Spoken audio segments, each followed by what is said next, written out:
യുദ്ധം തീർക്കാനുള്ള അന്തിമ നീക്കങ്ങൾക്കായി സജീവ ചർച്ചകളിൽ ഗൾഫ് രാജ്യങ്ങളിൽ. ഇറാൻ US തമ്മിൽ യുദ്ധവിരാമ കരാറിൽ എത്തിയില്ലെങ്കിൽ ഗൾഫിലൊന്നാകെ സംഘർഷം വ്യാപിക്കും. ഇറാനിലേക്ക് ആക്രമണം തുടരാൻ US തീരുമാനിച്ചാൽ ബാബുൽ മന്ദബ് വഴിയുള്ള യാത്രയും തടയുമെന്ന് IRGC മുന്നറിയിപ്പ് നൽകിയിട്ടുണ്ട്. അഫ്താബ് റഹ്മാൻ ചേരുന്നുണ്ട് വിശദാംശങ്ങളുമായി. അഫ്താബ്, നേരത്തെ തന്നെ ഹോർമൂസ് കടലിടുക്ക് വഴിയുള്ള സുഗമമായ യാത്ര പ്രശ്നങ്ങളാണ് ഈ ഒരു യുദ്ധത്തെ ഇതുവരെയും കൊണ്ടെത്തിച്ചിരിക്കുന്നത്. ഇപ്പോൾ IRGCയുടെ നിലപാട് നിരവധി ആളുകളെ, സാധാരണക്കാരായിട്ടുള്ള ആളുകളെ വരെ റിക്രൂട്ട് ചെയ്ത യുദ്ധവുമായി മുന്നോട്ട് പോകാൻ തന്നെയാണ് IRGC തീരുമാനിച്ചിരിക്കുന്നത്. ഇത് സംബന്ധിച്ചുള്ള കാര്യങ്ങൾ, ഇറാന്റെ നിലപാട് പാകിസ്ഥാൻ വഴി അറിയിക്കുകയും ചെയ്തിട്ടുണ്ട്. ബാബുൽ മന്ദബ് കൂടി അടച്ചു കഴിഞ്ഞാൽ ഏത് രീതിയിലായിരിക്കും തിരിച്ചടി ഉണ്ടാവുക എന്ന് പറയാൻ കഴിയില്ല. കാരണം ഹോർമൂസിന്റെ സർവാധികാരം തങ്ങൾക്ക് വേണമെന്ന നിലപാടിൽ നിന്ന് ഒരിക്കലും പിന്നോട്ട് പോകുന്നില്ല ഡൊണാൾഡ് ട്രംപ്. ഇപ്പോൾ പറഞ്ഞ അന്ത്യശാസനത്തിൽ പോലും അതുതന്നെയാണ് ട്രംപ് പറയുന്നത്.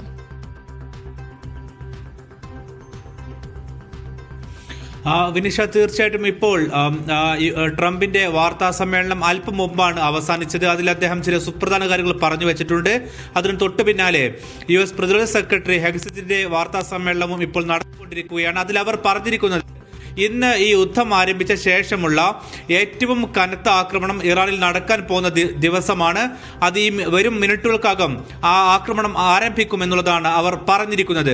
എന്ന് വെച്ചാൽ യുദ്ധത്തിന്റെ സമ്മർദ്ദത്തിലൂടെ ഇറാനെ ഈ ഒരു ചർച്ചാവേദിയിലേക്ക് അല്ലെങ്കിൽ ഒരു യുദ്ധവിരാമത്തിലേക്ക് കൊണ്ടുവരിക എന്നുള്ള ശ്രമത്തിലാണ് ഇപ്പോൾ US ഉള്ളതെന്ന് തോന്നുന്നു. ഇതിന്റെ ഭാഗമായി ഗൾഫ് രാജ്യങ്ങൾക്കുടനീളം വലിയ തോതിൽ ജാഗ്രതാ നിർദ്ദേശം നേരത്തെ തന്നെയുണ്ട്. അതിന്റെ ഭാഗമായി വിവിധ രാഷ്ട്ര നേതാക്കൾ, പ്രത്യേകിച്ച് Saudi Arabia, Oman, Qatar, Jordan എന്നിങ്ങനെ വിവിധ രാഷ്ട്ര നേതാക്കൾ പരസ്പരം നിലവിൽ സംസാരിച്ചു കൊണ്ടിരിക്കുന്നുണ്ട്. ഒരു പക്ഷേ ഈ യുദ്ധം ഇന്ന് രാത്രിയോട് കൂടിയോ നാളെ പകലോ അവസാനിക്കാത്ത, അല്ലെങ്കിൽ ഒരു യുദ്ധവിരാമത്തിലേക്കുള്ള സൂചനകൾ ഇല്ലാത്ത പശ്ചാത്തലത്തിൽ വലിയ തോതിൽ നാശമുണ്ടാക്കുമെന്നാണ് ട്രംപിന്റെ മുന്നറിയിപ്പ്. സ്വാഭാവികമായിട്ടും അത് തിരിച്ച് അതിന് പ്രത്യാഘാതം ഉണ്ടാവുക ഗൾഫ് മേഖലയിലാണ്. ഇന്നിപ്പോൾ ഡിഫൻസ് സെക്രട്ടറി പറയുന്നതനുസരിച്ചാണെങ്കിൽ ഇന്ന് രാത്രി വലിയ തോതിൽ ആക്രമണം നടക്കുമെന്ന് പറയുന്നു. അങ്ങനെയെങ്കിൽ അതിന്റെ പ്രത്യാഘാതം ഗൾഫ് മേഖലയിലും വൈകാതെ ഉണ്ടാകുമെന്ന് വേണം നമ്മൾ പ്രതീക്ഷിക്കാൻ. വരും മണിക്കൂറുകൾ അതിന്റെ പ്രതിഫലനം ഉണ്ടാകുമെന്ന് തന്നെയാണ് US പറഞ്ഞു വെക്കുന്നത്. എന്തായാലും ഗൾഫ് രാജ്യങ്ങളെ സംബന്ധിച്ചിടത്തോളം ഇനിയുള്ള മണിക്കൂറുകൾ നിർണായകമാണ്.